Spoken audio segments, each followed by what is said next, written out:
welcome everyone to another similar research webinar. As many of you will know, this year several webinars will be related to the joint research project on households' financial decisions coordinated by SEMLA and CAF, the Development Bank of Latin America. These webinars will feature presentations by academics and experts who specialize in financial inclusion and financial education. Today, we are delighted to have with us Leora Klapper, lead economist in the finance and private sector research team of the Development Research Group at the World Bank. Her publications focus on corporate and consumer finance, entrepreneurship, and risk management. Her current research studies the impact of digital financial services, especially for women. She is a founder of the global Findex database, which measures how adults around the world save, borrow, make payments, and manage risk. Previously, she worked at the Board of Governors of the Federal Reserve System, the Bank of Israel, and Salomon Smith Barney. She holds a PhD in financial economics from New York University Stern School of Business. Today, Leora is going to talk about the Global Findex, the world's most comprehensive database on financial inclusion. I would like to ask the participants to save their questions for the end of the presentation, when we will have 20 or 30 minutes for questions and discussion. Welcome, Leora, and thank you very much for joining us today. Now, over to you. Thank you. And it's a pleasure to have this opportunity. I appreciate it very much. As you can see from these first photos, I've had the pleasure to travel with Gallup around the world to pilot this questionnaire. I'll talk to you a little bit about that as well. As Maria mentioned, I'll leave room at the end for discussion, but please, if there's something urgent, you're welcome to add a question on the chat board and I'll try to address it. Anything to clarify. So, I'm sorry. So in 2011, 2010 really, there's a growing interest in this question of how do adults around the world use financial services. We have aggregate data on private credit, for example, total deposits. But we really didn't have any metric of how many adults owned accounts and whether or not they were actually using them. And so we had discovered this Gallup World Poll Survey, which has been collected. The Gallup since 2006 has been going to about 150 countries a year and just surveying adults on a wide range of questions. This is a randomized survey and questions on employment, demographics, household size, opinions, trust institutions. And so effectively what we did was purchase 10 minutes of this pre-existing survey to ask additional questions on financial inclusion, how people save, borrow, make payments, and manage their risks. And the model worked out very nicely. First of all, it was more cost effective. Second of all, it was certainly the governance and managing 150 surveys was beyond my personal capacity. And thirdly, it really ensures the harmonization of the data collection, both the methodology, the translations. All data is cleaned in one office in Princeton, New Jersey. So it's been a wonderful relationship with Gallup. So we launched the original Findex data in 2012, and then Gallup, with funding from the Bill and Melinda Gates Foundation, who approached us as financial services evolved, as new technology introduced a wider menu and array of financial services. If we'd expand the survey to ask additional questions on payments, on how, specifically digital payments, whether people were sending or receiving payments in cash versus electronically into an account. And then even while we were in the field, the growing use of accounts both at banks and financial institutions, as well into mobile money accounts. And so we went to the field, we piloted a payments module in 9 countries, and added additional questions specifically on how people send and how people receive their wage payments, their government transfer payments, how people send and receive domestic remittances, And so it's important for this region that we don't ask international remittances simply because most countries, we simply don't have enough migrants to be able to capture that number. But domestic migrants is actually quite large in many countries. So how money is sent from the cities back to rural villages, and how people pay bills and pay such as school fees and utilities. And so I believe I'm preaching to the converted. I don't need to go into very detail, but just generally why we at the World Bank feel financial inclusion is important. The World Bank has a goal, this aspirational goal of universal financial access, ownership of an account that can be used for savings and to make and receive payments. It's simply that having a safe place to keep your money is a growing, rigorous academic research showing that it helps people increase their savings, increase their income, reduce their vulnerability to shocks, and allows them to invest in business, educational, and other opportunities. And so the goal of having account ownership, again, this is simply a deposit or transaction account that can be used to save and make and receive payments, can on the one hand help people lift themselves out of poverty by saving and investing, as well as protect them from falling into poverty by providing them with greater risk management tools. And so it also to help achieve the World Bank twin goals of poverty alleviation and reduction in inequality. And so this is a little bit of the evidence of the significant beneficial effects for individuals. So this ranges from, for example, studies have been replicated in Kenya, Nepal, Sri Lanka, showing that having an account, quite interestingly, not only increases savings, increases investments, increases income, but the most recent work coming out of Sri Lanka is suggesting that having an account actually encourages people to work harder. So it not only enables increase in income, it encourages increase in income. By having a safe place to save your profits, encourages people to work harder. And so the 2014 Findex updated the 2011 Findex, triennial updated the Findex. We're already getting ready to the 2017 update. And it allowed us to ask more nuanced questions on payments and mobile banking. And so the framework of my presentation of the data is first, can we measure ownership and importantly usage of accounts? And so the benefits of financial inclusion come not only from having the account, but actually using it to save, to make payments. Where are the opportunities to expand financial inclusion among the unbanked? So we're actually able to quantify, to measure the number of adults, for example, that are paid wages or government transfers in cash, the number of unbanked who receive a payment in cash. These are potential numbers that can be increased. For example, government efforts to digitize their own payments. Certainly Latin America, we'll talk about, is a shining example of the success of the increasing financial inclusion by digitizing specifically government transfer payments. Is by far the most successful example of any region in the world. And lastly, opportunity to increase the usage. And so again, among banked adults, for example, globally, over 500 million banked adults still continue to pay, for example, school fees in cash. And so here is just the global numbers. Financial inclusion, account ownership increased by 11 percentage points around the world. Globally, mobile money accounts have had very little impact, although as you can see from this figure, the story is quite different in Africa, specifically East Africa. Southern Africa here is driven by the high rates of inclusion in South Africa. But you look at East Africa, where over half of all accounts now, over half of all adults with accounts have a mobile money account. The yellow are people who are using both mobile money and bank accounts.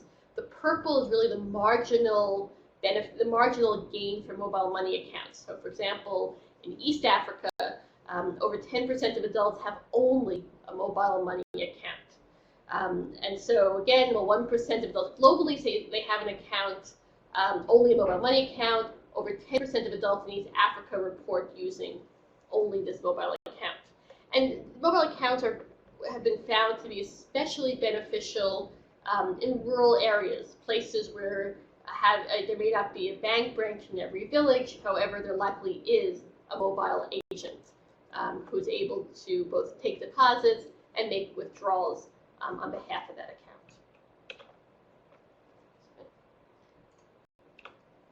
And so digging into Latin America, I'll show you a few slides now with the data by country before aggregating a bit. So here, as you can see, there's been growth. So the green bar are total accounts at bank. Yellow and purple is mobile banking. There are countries where it has started to have an impact. The red arrows show the growth between 2011 and 2014. So significant changes only. We see double-digit growth in many countries. This is showing Latin America, Central America, and the Caribbean. And here we look at South America. And so again, double-digit growth, places like Brazil, Mexico, Argentina, and others. And so just to show this data a different way, the purple is 2014 account ownership. The green shaded in was account ownership in 2011. And sort of the gap is showing the increase in all countries with the exception of Haiti. Haiti might be an interesting example where in 2011 we actually likely were picking up a lot of accounts that were open in order to receive payments following the earthquake. And from what we hear from the field, many of these accounts are now dormant.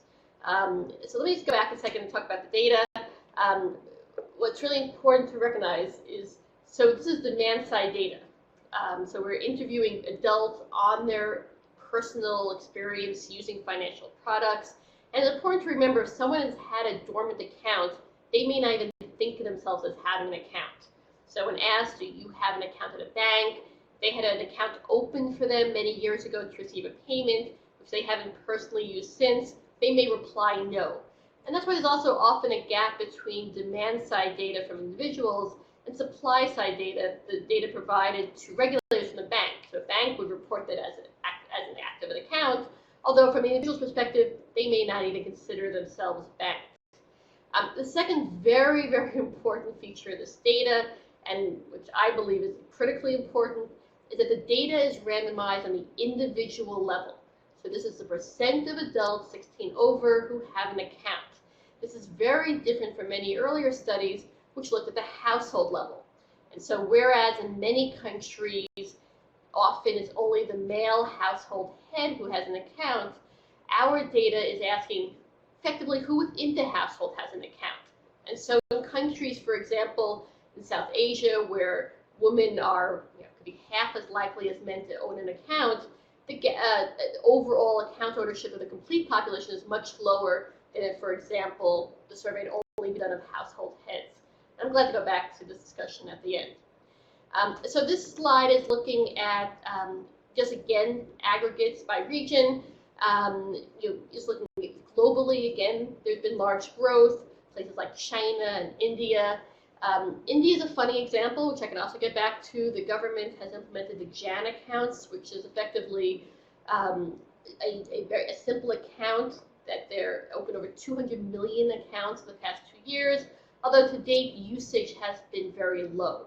And so there's now over half of adults in India have an account, and now the challenge is to encourage usage of those accounts. In comparison, as we'll look at, Latin America, there's been 12 percentage point growth in accounts. The dormancy is actually very low, as these accounts are being used to receive wages, receive government transfer payments, and increasingly also being used to make payments, which is quite exciting. Sub-Saharan Africa, we see double-digit growth, very much attributed to the growth in mobile money accounts. The challenge is still in South Asia and the Middle East, where it's also, again, these sticky gender gaps, income gaps, which are holding these regions back. So, I'm sorry, just to give you some numbers for Latin America, we now find 51% of adults on average have an account, which is up from 39% 3 years ago. The numbers suggest there are about 210 million unbanked adults remaining in the Latin America and the Caribbean region. So here I look at the data spliced by income. So This is only the light blue bar shows the percent of adults in the bottom 40% of living in households earning in the bottom 40%. So the poorest 40% of households in 2011. The dark blue bar shows the percent of adults with an account, percent of adults in the poorest 40% of households with an account in 2014. And so we've seen the growth in account ownership in Latin America has really been driven by the increase in account ownership among adults in the bottom 40%. For example, in Argentina, the percent of adults in the bottom 40% of the account doubled since 2011. We also see this large, however, we still find in the Latin American region a 17 percentage point gap between account ownership between those in the poorest households and those in the wealthiest households. This figure shows the gender gap. So this is again showing that across all countries, I'm sorry, so let me apologize. Let me explain this figure again. This is for the income gap. So the bars show the percentage of poor adults banked in 2011 versus 2014. The black numbers are the significant income gap in those countries. And so the global average is 17 percentage. I'm sorry. This is showing that there's still about, for example, almost a 20 percentage point gap in Central America ex-Mexico and Brazil. So looking at the gender gap, here too we see the percentage of women banked in 2011 versus the percentage of women with an account in 2014. We see across all countries, regions, growth since 2011, and the black shows the gender gap. Here too we've seen great improvement. For example, Mexico completely eliminated their gender gap since 2011. Globally, the gender gap is about 9 percentage points. It's 5 percentage points on average in the Latin American region. And 9 percentage points also masks some much larger variation. For example, in South Asia, in India, for example, women are more than 20 percentage points less likely than men to have an account. As you can see here in Brazil and South America ex-Brazil, the gap is smaller than the average in developing countries. But yet there still is a gap that needs to be narrowed. And this is just FYI to show you that's not only developing countries that face a income gap. This is for the G7 countries. And just it's notable that whereas in France, Japan, Germany, UK, Canada, over 95% of adults in the poorest 40% of households have an account, in the US it's only 87%. And that's actually up from less than 80% in 2011. And this is driven primarily by migrants who often don't have the documentation, as well as adults who simply don't trust the US banking system.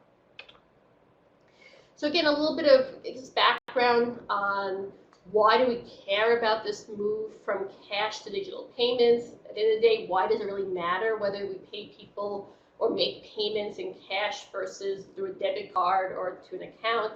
And so there's a growing academic literature. It's the first entry point in the formal financial system.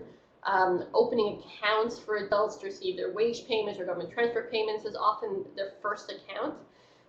It lowers from the government. There's very strong evidence, including from Mexico now, that it lowers the cost of disbursement, the literal transportation security costs. It also improves transparency and governance, makes it less likely for there to be leakage between the sender and receiver, makes it more likely that the intended government recipient receives the money. There's also interesting work how it increases individuals' risk management capacity, specifically mobile banking. There's some very nice work out of Kenya, for example, that adults who use M-Pesa, the mobile money product, when their family is hit by an income shock, they not only receive more money from family and friends, but from a much wider geographic spread of locations. It also, very importantly, increases women's economic empowerment. And as I mentioned earlier, growing evidence, especially from Kenya, Nepal, elsewhere in Africa, showing that paying a woman, for example, giving a woman her own account and a safe place to keep money in her own name increases her influence over household budget decisions. A study in Kenya showing that it actually increases household spending on nutritious food, on educational expenses. And I'm actually personally involved in a project, for example, in Bangladesh, where we're studying the impact of moving wage payments from cash, paying textile factory workers in cash to paying them directly into an account. And for example, just anecdotally, women are saying to us, well, before my mother-in-law waited for me outside the gate on payday, now she can't. And the idea is that, as the last bullet point shows, offering an account gives greater security, privacy, control over funds received, and this seems to be especially important for women. And so now that I've hopefully convinced you on the importance of digital payments, how are they being used in this region and globally? So the first thing we look at is the use of debit cards. So the height of the bar are those adults who report having an account from our previous figure. The green, either color shaded green, are percentage of those who have a debit card. Actually, notably, it's not here, but South Asia, for example, only a small fraction even have a debit card. It's quite high in the Latin American region, Caribbean region. And then the dark green are those that report making direct payment. So think about a point of sale, swiping their debit card to make a direct payment. And so this allows them to avoid carrying cash. It makes payments potentially more convenient and safer for them. And so Latin America is really an exceptional example of the high use of debit cards. And again, the easier it is to make payments from an account, the more likely people are to save their money in an account, making it safer and beneficial for the whole banking system. I don't have any evidence on this, but I would hypothesize that it's really the banking system responding to the increase in account ownership. Take a look at Brazil, which, as we'll get to, is a shining example. 88% of all government transfer payments are made directly into an account. Mexico as well, where you've had this growth in account ownership as both private sector wages, government transfer payments have been digitized. And it appears that the banking sector has responded by making it easier for people to use their accounts, by expanding the point of sale network and otherwise making it overall easier for adults to use their debit cards to directly make payments. So, for example, 40% of adults have a debit card, and over 70% of adults in Latin America report withdrawing money only at an ATM. Next one is about credit cards. Only 1 in 10 adults have a credit card in a developing country, or 80% report using it. Here, too, countries like Brazil stand out as having very high both ownership and use of credit cards. Overall, Mexico, South America is higher than certainly than the developing country average. And just to summarize and see where, for example, Brazil falls relative to the BRICS, for using a debit card, a credit card, Brazil, again, is quite high in terms of using a debit card and a credit card. And I'll also talk about it a little bit later when we look at credit numbers. So it's important to both look at those who report using a loan from a bank, plus those. So I can't ascertain in this data whether people are using a credit card for the convenience of electronic payment versus as a form of short-term debt. But you might also consider this short-term debt as perhaps a more holistic picture of total indebtedness of people in the country. The purple bar here is also quite interesting. So this is looking at the percentage of adults who report making a payment from their account at a bank, but using a mobile phone. So using an app or other payment mechanism. And so you look at countries, for example, like China, which regulations don't permit mobile money accounts for mobile providers. However, over 10% of adults are using apps on their phone to make payments directly from their account. And it's starting to emerge in Brazil and some other countries in the region as well. We also have a separate question, which is the height of the bar here are percentage of adults that have access to the internet in their home. Latin America falls around 40%, a little higher than the developing country average, but not as high, for example, as East Asia or ECA. And the yellow piece are people who say they're making online payments. And here again, let's show data by country, but certainly suggesting tremendous opportunities to expand online payments and purchases. So just take again a little research aside on what is the impact of moving to digital payments on entrepreneurship, for example. So there's one piece might be the increase in formal business ownership, simply because it can speed up business registration and payments for business licenses and permits. So for example, everything from the savings and not having to travel to the city to register a business, as well as in some countries that where informal payments some may be asked to register a business. It's a more transparent process to register online. It increases participation in e-commerce, having electronic information on prices, on markets, on competitors. There's evidence it improves operational efficiency, supply chain management, and risk management. And here again allows them to hook onto digital supply chains, for example, by making digital payments to suppliers, receiving digital payments from buyers. It can facilitate factoring and other supply chain financing. It can also reduce potentially the gender gap by improving access to formal financial products and marketplaces. And this goes back to the idea that especially women or new entrepreneurs generally may have less physical collateral, right? So they may not own a home, they may not already be generating revenue to use as collateral, but digital payments allows the building of reputational collateral by showing that a small business person is able to pay monthly expenses, which there's now an electronic record of. That's important information increasingly being used by banks and other creditors to extend credit. And finally, for larger sized businesses, e-filing of e-payment of taxes can help reduce the cost of tax compliance. And again, to reiterate the importance of building this electronic payment credit history. And so, what is how are payments made and received in the region? So, for example, this first slide shows wage payments received. So, for example, in Mexico, 8 million unbanked continue to receive their wage payments in cash. So the height of the bar here is a percentage of adults who report receiving any wage payment. The shaded blue are those that receive it directly to an account. So for example, in Eastern Europe, Eastern and Central Asia, the majority of wages and this is wages from both the private and the public sector. The data is available disaggregated. I aggregated it here. Over half of all wage payments are made directly to an account. The numbers do get lower in Central America, although around half of wages are paid electronically in South America, Mexico, including Brazil. And just to show you, the data also spliced by income and by gender. As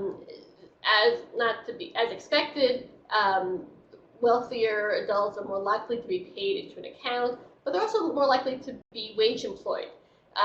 What's notable here with the gender data, I don't think I have the slide, is if you normalize this to 100%, the same percentage of employed men and women are paid into an account versus in cash. In other words, conditional on being employed, women are as likely as men to be paid into an account, suggesting that's not the type of work that women do that inherently biases them against electronic wage payments. And again, increasing this either government's efforts to digitize their own wage payments, encouraging private sector wage payments, can give women this greater security and privacy over her money. In Bangladesh, for example, it's also important because it helps with labor compliance rules, for example, on underage employment and other requirements for foreign buyers and for firms involved in global supply chains. To be able to have digital records of the wages that they're paying their employees is important for them. Here we're looking at government transfer payments. And note from the left-hand side bar, overall, so the height of the bar here, percentage of adults in the country who report receiving a government transfer payment.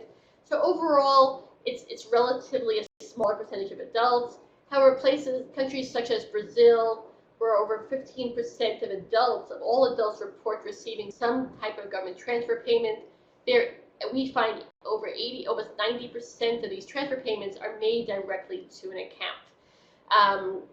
Something notable is Mexico, so I was surprised by this in that, so if Mexico is on the line, I'd be happy to hear about this afterwards, that the number was lower than I would have expected. The percentage of adults receiving government transfers and receiving directly to an account, given Mexico's impressive efforts to digitize their payments.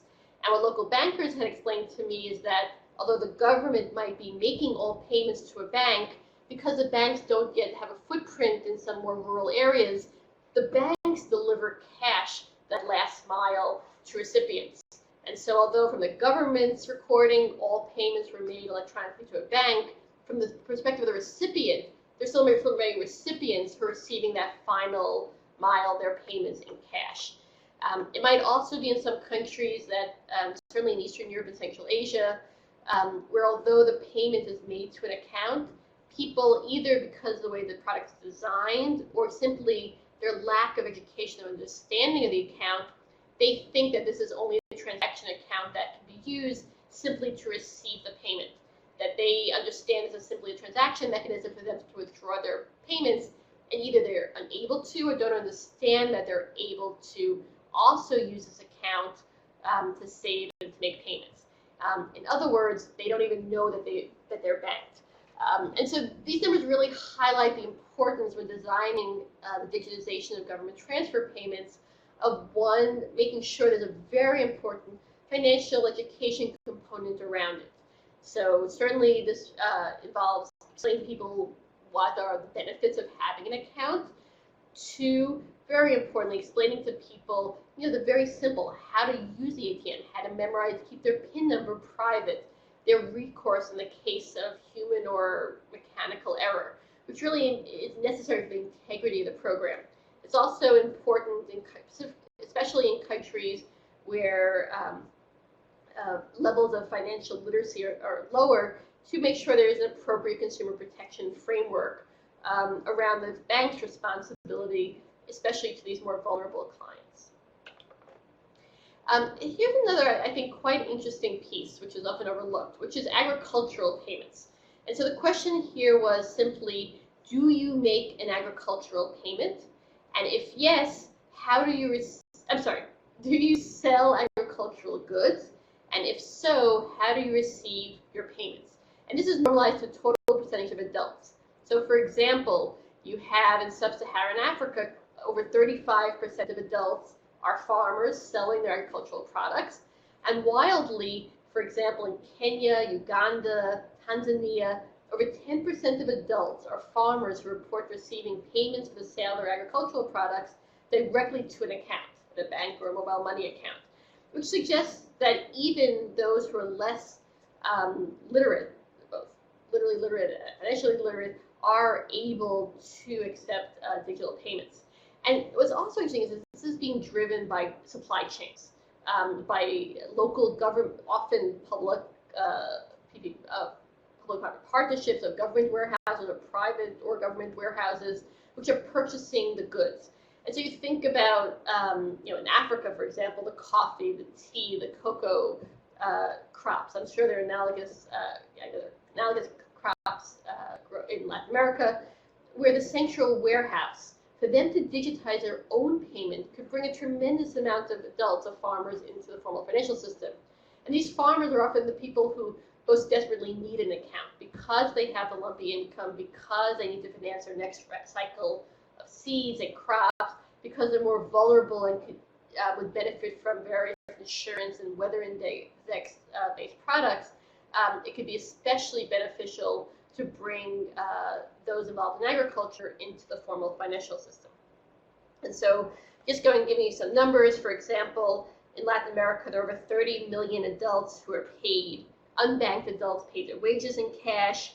There are about 15 million unpaid adults who are paid their government wages and government transfers in cash, and about 15 million unbanked adults who are paid agricultural products in cash, which again could get, with others, builds about half of the unbanked in the region. And so here we're just in how are school fees paid. Whenever I present this data, I like to highlight that this is far more than a convenience. In the US, I pay some of my kids' school fees on PayPal because it's convenient for me.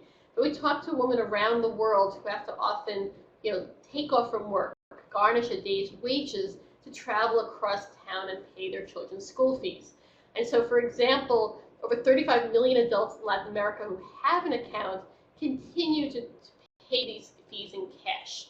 And so as you can see here, the height of the bar is the percentage of adults who are paying school fees, and the shading in green are a very small number who are paying them directly from an account. Mexico actually is an interesting example, and I think you should hear more about the program, where schools do seem to encourage electronic payments. And here we look at utilities paid. And so here again, over 70 million adults in Latin America and the Caribbean with an account pay their utility bills in cash. This includes water, gas, or trash collection. And again, it's more than a convenience in the sense that from the utility companies, we know that allowing electronic facilitating, making it easier for people to pay, increases people's payments, so it can increase revenue, and also makes it less likely that people's utilities are turned off. And thirdly, the growth in more developing regions of pay-as-you-go models work because of the infrastructure that allows for electronic payment of those bills. Brazil, again, being, I think, an interesting example of with the dramatic increase in account ownership, the private sector seems to have responded by making people's lives easier by digitizing, making it easier for them to both make payments using a debit card and other payments such as utility bills directly from their account. Okay, so here we get into domestic remittances. Now, the number above the bar are percentage of adults in the country or region that report making or receiving a domestic remittance payment. And so somewhere like Brazil, it's actually relatively small. It's relatively higher, Central America ex-Mexico, South America ex-Brazil. We're about 20% of adults send or receive money within the country to a different area. And so, as you can show, so the height of the gray are people who are paying or receiving cash. The orange are those who use an over-the-counter service like Western Union. These are electronic. They are safer. However, the recipient has to pull out that money in cash. So it doesn't provide the security and the added saving mechanism that it would be from an account. And the blue is a piece of an account. Quite interestingly, places like Mexico, Brazil are above average in terms of remittances sent or received directly to an account. In Mexico, over 70% of all remittances are domestic remittances are sent electronically, which is quite notable. But places like South America ex-Brazil, by looking at that orange piece, so it's about 20% of adults, these are those that by moving recipients of domestic remittances from an OTC over-the-counter service to an account can increase account ownership by over 20 percentage points. And again, also offer them the ability not to withdraw the full amount in cash, but to keep their money for safekeeping in the account and to build savings. So next we'll look at savings. What's notable in Latin America is that although, as I mentioned earlier, so the goal is not only to own an account, but also to use it. So in Latin America, we see a wide use of accounts for payments, but formal savings is very much lagging. And so, for example, here we look at, in East Asia and Pacific, over 70% of the, so here the height of the bar is to 100% of adults. Gray are those that simply do not save in any way. The yellow are those who save in other ways. This could be under the mattress, this can be in livestock, it can be in gold, it can be in a community savings group, such as a susu or a raska or some sort of merry-go-round. And the blue is saving using an account. And so, for example, whereas over 70% of adults in East Asia save in some way, in China, over half of adults are saving in an account, for example. The numbers are much lower, especially in South America, especially in Brazil. Less than 30% of adults at least report saving in any way. And overall, although account ownership is relatively high, either for some reason, people are not using their accounts to save, which asks the question of whether the right savings accounts are being designed to encourage savings. Certainly in many developing countries, even all sorts of commitment savings products. For example, money through an auto deposit being taken off the first of the month, a day or two of think about X% of salary being taken off the top and put into a longer-term savings product. There's been success in text reminders to remind people to save, to add to their savings accounts. But overall, there seems to be a greater need for savings in the region. And also, just take a step back. I apologize that I did not include these three countries in my aggregate. I ran out of space. Looking just to hone in on the DR, Haiti, and Jamaica, and also because they're so different, I didn't want to aggregate them as one Caribbean metric, since they're three very clearly very different countries. Looking here at wages, especially in the DR and Jamaica, the percentage of adults who report receiving a wage is relatively high, although, I'm sorry, the bubbles are not completely correct. Blue is to an account,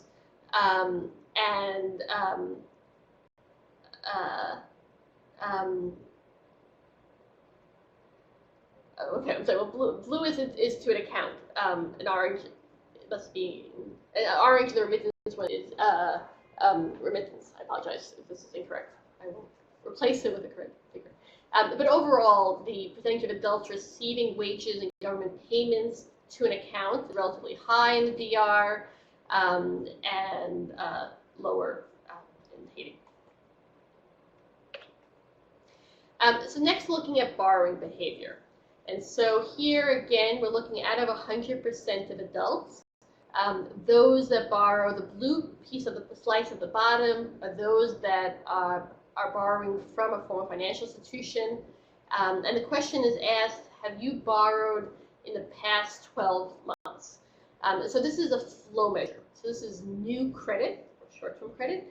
And so percentage of adults who have taken out a loan from a bank or other financial institution, including MFIs, within the past 12 months.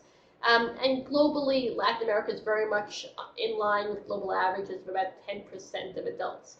As I mentioned earlier, for Brazil, you might want to also add in those who say they use a credit card, although we don't know whether that credit's being used for as a convenience, as a payment convenience, or as credit. But if you do include those that don't say they borrowed from a bank, but say they've used a credit card in the past 12 months, the number for Brazil, for example, almost doubles. Orange is private lenders, loan sharks. The number is relatively large for Mexico. And the green is family and friends. And this is, the yellow being other. So green can include chicken parties we hear about in Central America, or other sorts of informal dependence on family and friends.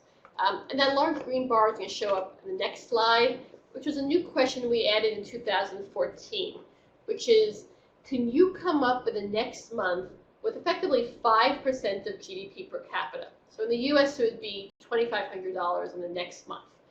And if yes, well, we gave a choice, definitely not, maybe, possibly not, maybe yes, definitely yes. And about 30% of adults said, I definitely could not come up with the money. Everybody else, we asked the follow-up question, what would be your source of this emergency financing? And so what I think is motivating here is to look, well, let's work backwards. People who are wage employed in developing countries tend to say, I would go to my employer. My employer is a great source of emergency financing. And we see that here. And which also highlights, the important role that large private sector employers could play. The green is family and friends. This is, again, relatively large in the region of people depending on their family and friends. This is, again, important culturally, however, is a strain on people's ability to save for themselves, because if they're borrowing from their friends, they're expected to lend to them in their emergency. And then let's look at the blue and the orange for a moment. So the blue and the orange together are people who say, I would use my savings. Okay? So for example, in Central America, ex-Mexico, it's 13% of adults say, I would use savings. However, only about 3/4 of those adults actually have a bank account, which means on average in these countries, about 5% or over 5% of adults are saying they would depend on their savings, but they're saving only potentially in less safe ways, where the money may or may not be when they actually need it. And so overall, the picture being painted in Latin America is this massive growth in account ownership, potentially, I believe, driven by the growth in digital payments, both from employers as well as by the government for their own wages and especially government transfer payments. The response to the response to the financial sector by making it easier for people to use their accounts to make payments, to store money in their account, and then conveniently make payments more safely, conveniently using a debit card or other payment mechanisms. However, people are less likely to use their accounts for savings, as we see here, and less likely to say that they would have savings to help them in an emergency. And so I actually want to talk about this final slide for a few minutes.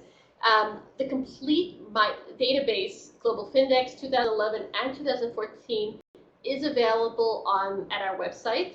The country level data is in a very nice World Bank open data platform where you can download figures, charts, and graphs of all data aggregated on the country level. We also have a link to the complete micro data. So all 150,000 observations are available on the web for about 100 of our Global Findex indicators, plus the key demographic variables, gender, age, rural residence, and income quintile. And so you can download the data specifically by country or for the whole world, the microdata. And I strongly encourage and hope that the data can be useful for your work as well. I already have a question. The Caribbean. Sorry, I received a question already on the. Sorry, Leora. Just a quick note. Please feel free to ask question either by writing a chat message or raising your hand on the top bar, and I'll open your microphone. Thank you. Sorry, Leora. So there is a question in the chat window. Sure. And so I hope this presentation was helpful. I'm happy to follow up directly also if anybody has specific questions. Aruba, and so this is an important question. We're very committed to increasing the coverage of the Caribbean countries. Gallup, because the countries are smaller, are on a biannual schedule. They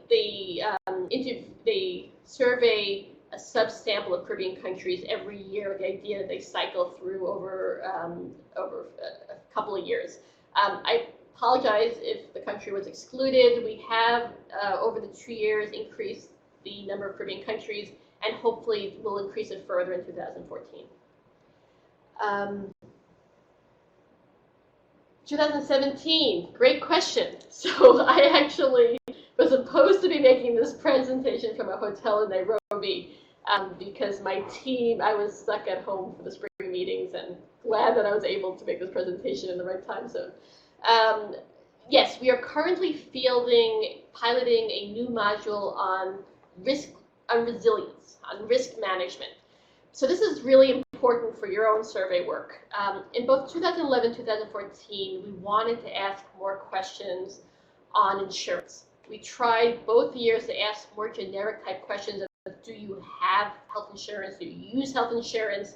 They completely bombed. Both years, those were the only questions that we actually excluded from our public data set. People just don't understand the word insurance. For example, you ask them, do you have any insurance? No. Do you have to pay when you go to the doctor? No. There's some subsidy going on, right? So we developed with a team of experts, and Chavi Ginny, some of you might know my colleague who's our microinsurance / Latin American expert, is currently with another colleague and team from Gallup are piloting right now in Africa and Asia. He'll be in Colombia actually at the end of this month piloting this as well. If anybody from Colombia is on the line. A new risk module that we hope to field in 2017. So it covers people's exposure to health risks, life risks, specifically if their wage earner in your family died, would you still be responsible to repay credit, to understand if any sort of life insurance is embedded in credit, specifically again in the agricultural sector, and then a longer module specifically on agricultural risks and the use of various agricultural, both crop insurance and also weather-related risks and insurance. So I'd be happy to share that module for comments if anyone is interested. Thank you.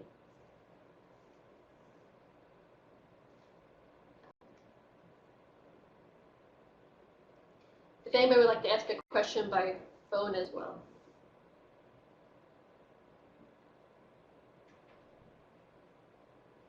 Oh, financial literacy. So here's good news. We actually did collect data. So the Standard & Poor's in 2014 added 5 questions with Anna Lusardi from GW's Financial Literacy Institute on financial literacy. But more what they call the big 5 of financial numeracy. We asked questions on understanding of interest compounding, on understanding of interest, on understanding of inflation, and on so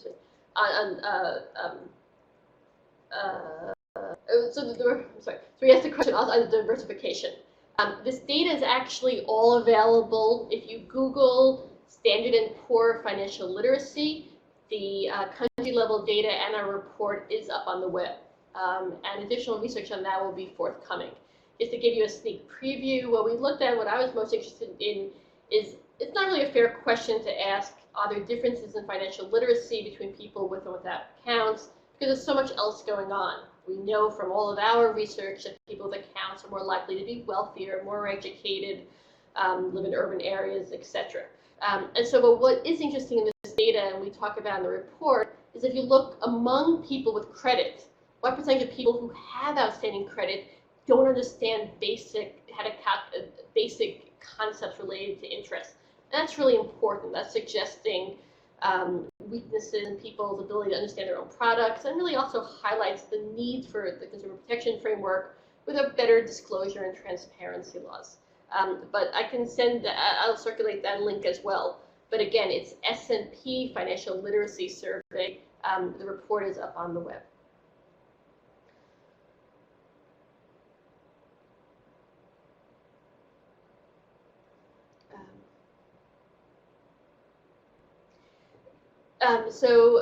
Thank you. There's a question from Brazil asking about what we call the quality of accounts, which is, are people happy with their accounts? Are they affordable, accessible?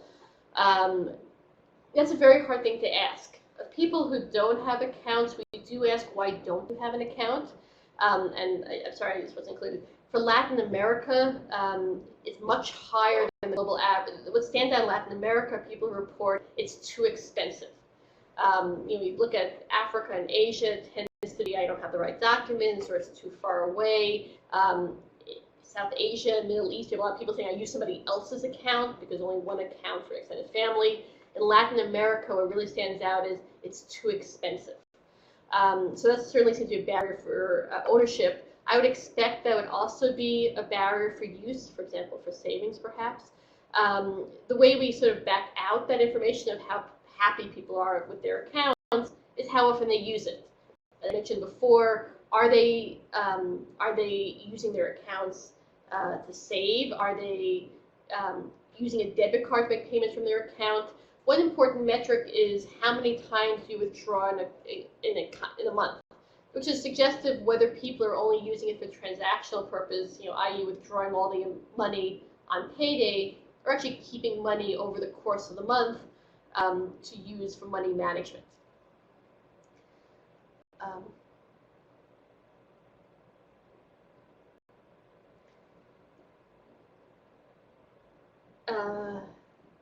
So there's a question of people trusting mobile money. Good question. I do not have that information. Gallup has a question in their survey, do you trust, just outside the Findex, in their core questions, they have a series of questions on confidence in various institutions. Do you trust the government? Do you trust the military? Do you trust banks? So we have that information. I don't have that information. I know in many countries people trust their mobile providers more than they trust the banks, but I have not seen a question on that. That's a great question. And I'm excited to hear Anna will next be presenting our financial literacy data. So that will be covered.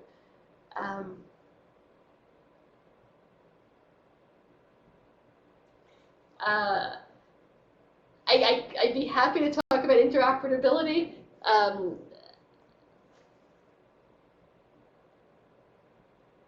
That's sort of a technical conversation I'd be happy to have online or put you in touch with the correct people.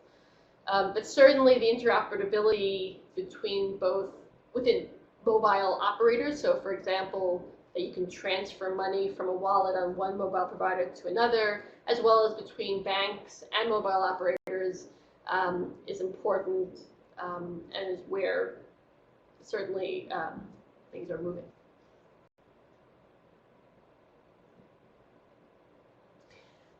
So good question. So the question was asked, which financial inclusion indicator would you use to analyze the effects of financial inclusion on macroeconomic variables such as growth and financial stability? This is something we've been thinking about a lot.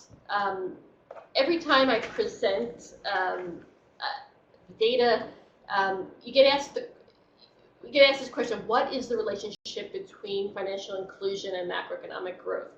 So two things. One is there is a literature by Ross Levine, Thorsten Beck, etc., looking at 100 years of data on the typical metric of financial development, right? So we usually measure this as private credit to GDP. This is mostly commercial credit, and there we have a very, very long time series, and they have shown a strong relationship. Financial inclusion is much harder, right? So we simply don't have long time series to draw this type of empirical relationships quantitatively. Secondly, I would at least say, as I started off my presentation, that the links are a little less direct.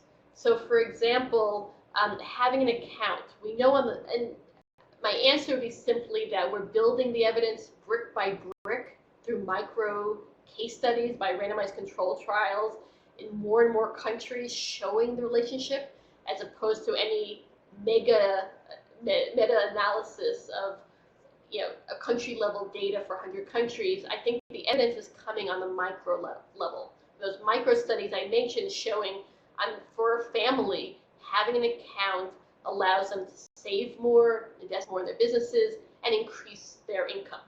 And that's in terms of financial stability. Again, usually when we talk about financial inclusion, often these are simple accounts, often these are small balances. Again, let me take a step back. When we talk about financial inclusion, we're talking again about a deposit transaction account that can be used to save money, to store value, and to make and receive payments. Credit's a very different story, right? So having an account can lead to access to appropriate credit products, but the simple definition of expanding financial inclusion, expanding account ownership, will lead to economic growth and greater stability by allowing people both to protect themselves against risks by having savings and to help them grow out of poverty by investing in business, educational, and other opportunities.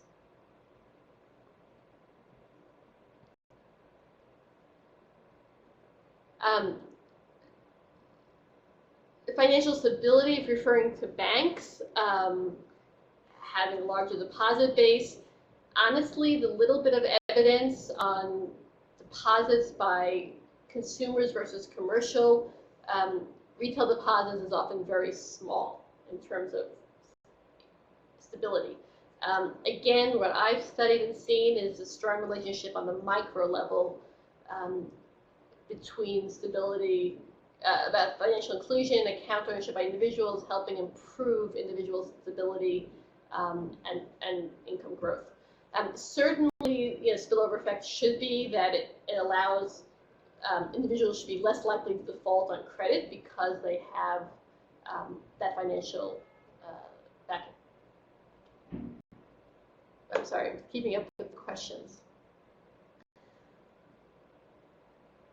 So that's a good question. So the question was, why did we ask financial resilience as a hypothetical question based on expectations as opposed to in terms of past experiences?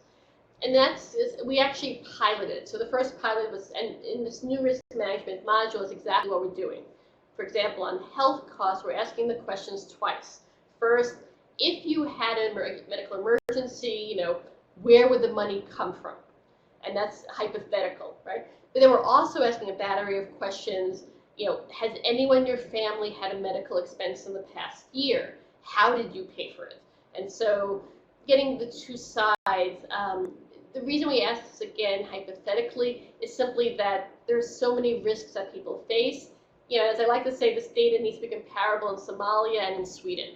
And so it's very hard. People have different risks in those two countries. And also, once you talk about specific risk, health risk, for example, I have health insurance. It would not be the same type of risk as someone in a lower income country who didn't have any insurance.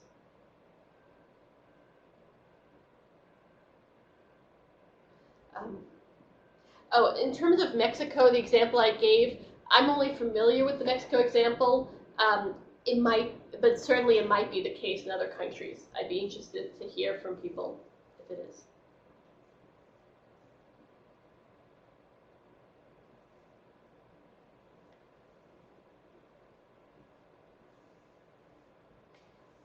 So that's a good question. So the question is, what indicators should we use to benchmark the success of financial inclusion interventions? So in the work that we do, we talk about impact. We like to have, ideally, there would be some sort of randomization in terms of how it's rolled out. So for example, if the intervention is digitizing government transfer payments, is there a way to, at least initially, make the payment to some people and not to others? And can we see over the course of the first year that the people who receive their money to an account, do they save more? Do they have more money left over at the end of the month? Are they borrowing less, etc.? So for example, in our study in Bangladesh, we're studying the impact of digitizing wage payments.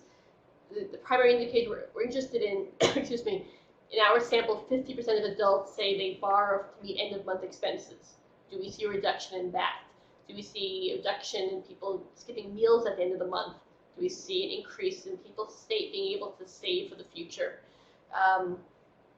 So these are all interventions that would be, complementing the intervention with demand-side surveys. In terms of macro impact, my colleague Miriam Braun has done some very nice work in Mexico, for example, using state-level measures of, for example, employment, seeing in areas where interventions happened, she finds an increase in various employment measures. So, but that was because there was a random distribution initially of the intervention, which allows you to compare even the state-level indicators across states that did receive the intervention versus those that didn't.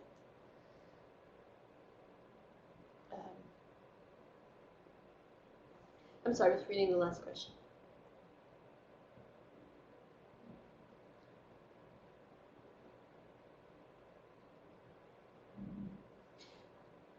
So it's a good question. So the question is, a main reason people stick with cash is simply because of supply side reasons, that they don't have any opportunities to make digital payments, either because the retailers they use don't have a point of sale, or there simply aren't branches in their area. The point of sale, that's an interesting area because of taxation. In many countries, we've surveyed businesses who say they want no electronic record of their payment of the money received, simply because they're scared the tax authorities will have access to that information. So that is a challenge, encouraging POS. There are some good examples, including in Latin America, where governments have used tax policy actually to encourage firms to accept electronic payments, which is something we hope to study in the next year. In terms of the banking agent network, bank agents have proved very successful. So allowing agents to go out to rural areas on behalf to make deposits to take deposits and make withdrawals on behalf of banks. Ghana is an interesting example where in more rural, even semi-peri-urban areas without bank branches, or in places where simply you had to take a bus and there were long lines in the banks, people tend to use the susus. I apologize, I don't know the local term for the guy on a moped who drives around collecting savings every day and generally returns the money at the end of the month less one-day savings. And in Ghana, understanding that this was a much more convenient way for people to save, but that the industry was of theft and impropriety, they simply required all susu collectors to register. And so now this is a regulated industry. Susus are now regulated by a financial authority to go and collect the money, the savings, and distribute it. And the reporting is that it's very much cleaned up that business and made it safer for people to save in this more convenient way. And asking specifically about POS and banking agents, yes, so that's an interesting question. We included that in 2011 to use an agent for the bank, and it was a very hard question to ask because, again, one of the weaknesses of a survey in 150 countries is that that's something that's very much a local terminology, what agents are. But I think the question on do you use the figure I showed on the use of debit cards to make a direct payment is specifically asking about the use of POSs. And so that's asking, were you able to use it? So what I have data on is the percentage of adults who report using a POS in the past year. So I think we have some data. And again, that's where Latin America really shines in terms of the use of POSs across the country. I can't give specific advice on Argentina. Argentina, I had something, again, Argentina managed to double the account ownership among poor adults living in poor households. Is certainly building trust in the financial. Argentina was one of the countries also among the unbanked of why you don't have an account. Trust was something that was highly noted, and so continue to build trust in the banking system. But I'm happy to talk further.